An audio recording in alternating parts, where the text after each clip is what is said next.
एक अरबपति की लड़की और लोअर मिडिल क्लास का लड़का। प्यार हुआ, दोनों साथ रहने लग गए। लड़की कुछ दिनों के लिए अपने घर गई और लड़के की लाश रेल की पटरी पर मिली।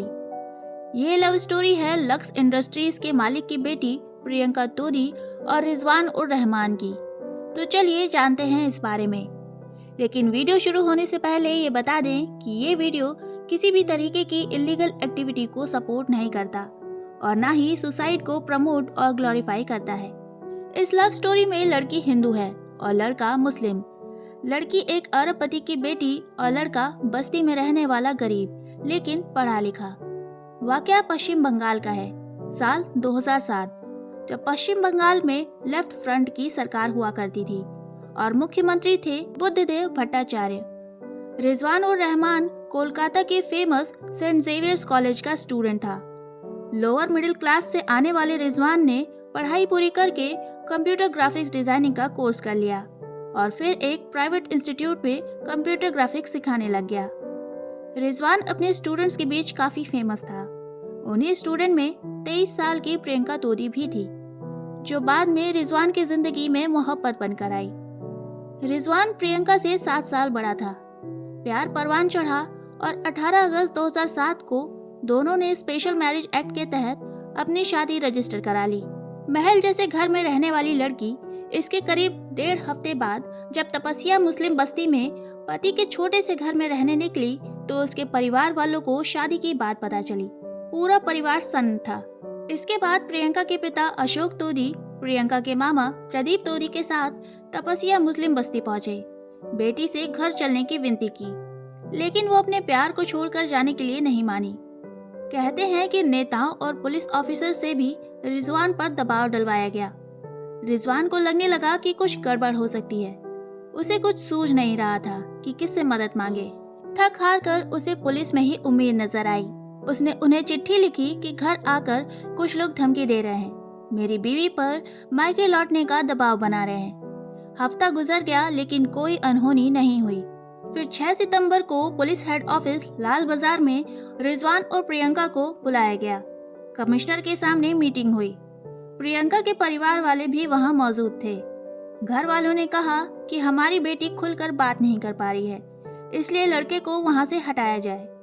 वो प्रियंका को घर ले जाना चाहते थे, फिर वो चाहे कुछ ही दिन के लिए ही सही, लेकिन रिजवान ये बात मानने को तैयार नहीं था।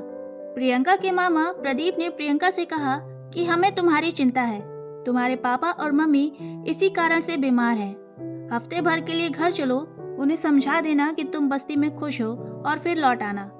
प्रियंका इस बात पर नरम पड़ गई और घर चलने को राजी हो गई, लेकिन रिजवान अब भी मानने को राजी नहीं था।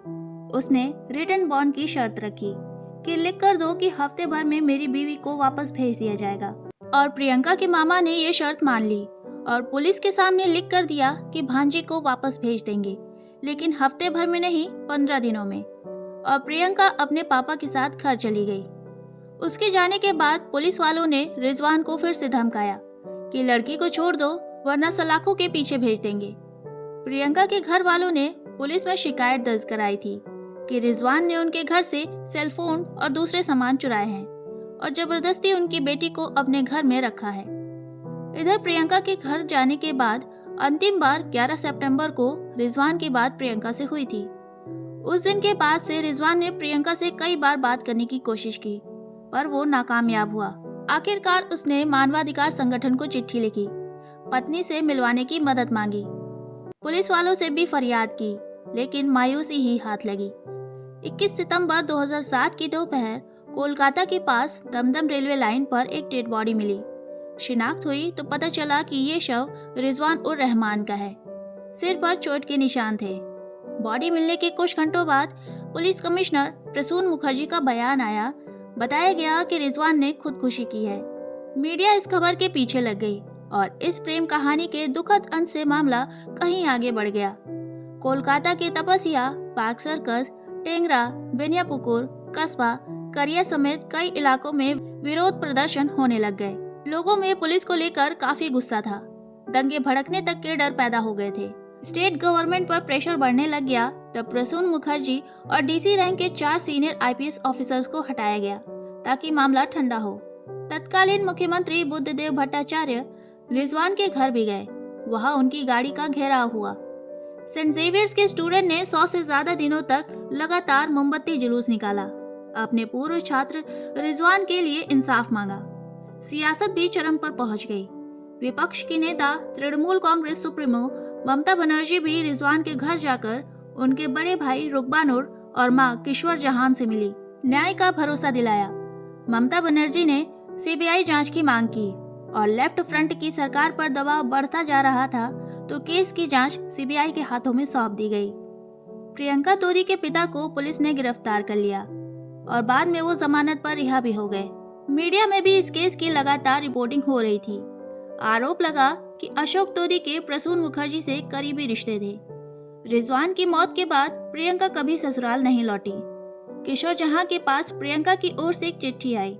लिखा था वो सदमे में है और पिता के घर ही रहेगी, इसलिए उसकी sari, greeting cards, diary, photograph, certificates और बाकी सामान लौटा दें। उधर ममता बनर्जी को रिजवानुर मामले का सियासी फायदा हुआ। लेफ्ट फ्रंट का ट्रेडिशनल वोट बैंक माना जाने वाला मुस्लिम समुदाय खिलाफ हो गया।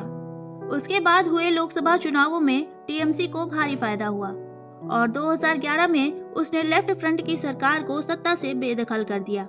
रिजवानुर के बड़े भाई रुकबानुर को टीएमसी ने विधानसभा का टिकट दिया। उसने 2011 और 2016 में जीत भी दर्ज की। सीबीआई की जांच में भी रिजवान की मौत को सुसाइड ही बताया गया था। हालांकि रिजवान के भाई का आरोप है कि रिजवान का मर्डर हुआ है। अशोक तोदी कहते रहे कि प्रियंका की कभी भी रिजवान से शादी नहीं हुई है। इल्जाम लगाया कि रिजवान ने जबरदस्ती प्रियंका से साइन करवाकर मैरिज रजिस्टर करवाई थी। रिजवान की मौत के बाद भी प्रियंका खामोश ही रही। सीबीआई के रिजवान की मौत को खुदकुशी बताने के बाद सुप्रीम कोर्ट में केस की फिर से जांच कराने के लिए अर्जी डाली गई, लेकिन कोर्ट ने वो मांग खारिज कर दी। प्रियंका इस घटना के बाद फॉरेन चली गई। सालों बाद अब वो कई फंक्शंस में दिखाई देती है और अब वो लक्स कोजी का एडवर्टीजमेंट डिपार्टमेंट संभालती है। तो आज के इस वीडियो में इतना ही। अगर वीडियो पसंद आया हो तो वीडियो को लाइक, शेयर करें और चैनल को सब्सक्राइब करें। मिलते हैं अगले वीडियो में, तब तक के लिए बाय।